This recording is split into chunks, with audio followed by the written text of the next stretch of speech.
బీహార్లోనేమో Congress MIM కొట్లాడుకుంటాయి. Congress ఒక జాతీయ party, ఒక రీజనల్ పార్టీ కంటే ఒక టీఆర్ఎస్ పార్టీకి ఈ రాష్ట్రం ఉంటుంది కాబట్టి అవసరాలకు అనుగుణంగా విధానాలు మార్చుకుంటారు. కానీ జాతీయ పార్టీకి ఎంఐఎం బీహార్లోనేమో కుస్తీ, ఇక్కడ వచ్చేసరికి దోస్తి. మరి ఇదే ఎంఐఎం పార్టీ 10 సంవత్సరాలు ఎవరితో అంటగాగింది? ఇక్కడ బీఆర్ఎస్ తో. హైదరాబాద్ అభివృద్ధిలో మేము కూడా బాగా ఉందని చెప్పారుగా. మరి సడన్ గా అంటే ఎంఐఎం పార్టీ ఎవరు అధికారంలో ఉంటే వాళ్ళకి అది బెల్లం చుట్టూ ఈగల అనుకుంటే బీజేపీతో కూడా కలిసే ఉంది ఉత్తరప్రదేశ్ లాంటి రాష్ట్రాల్లో. ఇక్కడ మీరు ఇంకా పార్టీ చెప్తున్నారు. ఎంఐఎం ఇక్కడ ముస్లింల కోసం అంటారు.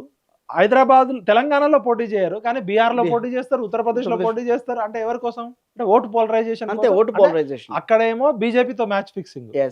ఇంతవరకు ఎంఐఎం పార్టీ నాయకుల మీద ఐటీ రైడ్స్ కానీ, ఈడీ రైడ్స్ కానీ, సిబిఐ కానీ, విజిలెన్స్ కానీ, ఎన్ఫోర్స్మెంట్ కానీ, భారతదేశంలో ఉన్న అన్ని రాజకీయ పార్టీల మీద అన్ని సార్లు దాడులు మైనార్టీల మీద జరగవు. అట్లాగా సార్, అక్కడ మైనార్టీయా మెజార్టీ కాదు. ఎంఐఎం పార్టీ మీద ఏ పార్టీ అధికారంలో ఉన్నా, అది కాంగ్రెస్ కావచ్చు, బీఆర్ఎస్ కావచ్చు, బీజేపీ కావచ్చు, ఎప్పుడన్నా ఓల్డ్ సిటీలో రాజకీయ ఎంఐఎం రాజకీయ నాయకుల అక్రమాస్తులు బయటపడ్డారు. కిరణ్ కుమార్ రెడ్డి గారు అప్పుడు ఆ రోజు ట్రై చేశారు. కిరణ్ కుమార్ రెడ్డి ఆయన ఏదో 5 నిమిషాల్లో 15 నిమిషాలు అంటే మాట్లాడు, కానీ ఇన్కమ్ ట్యాక్స్ రైట్స్ జరిగినట్టు ఎక్కడైనా మీరు సిబిఐ దాడులు చేసిందా?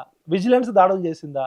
మరి వాళ్ళకి ఆస్తులు లేవా? వాళ్ళంతా పేదరికంలో ఉన్నారా? సరే, ఇప్పుడు వాళ్ళ గురించి మనకెందుకు. నేను ఏమంటున్నా అంటే, ఒక రాజకీయ పార్టీకి ఒక విధానం ఉండాలి, జాతీయ పార్టీకి ఒక విధానం ఉండాలి, రీజనల్ పార్టీకి ఒక విధానం ఉండాలి. అంటే ఓట్ల కోసం, సీట్ల కోసం, నోట్ల కోసం బిచ్చగాళ్ళ కన్నా దారుణంగా అడకదింటారు. ఆత్మగౌరవం లేదు. వీళ్ళు దేనికైనా పొత్తు పెట్టుకుంటారు.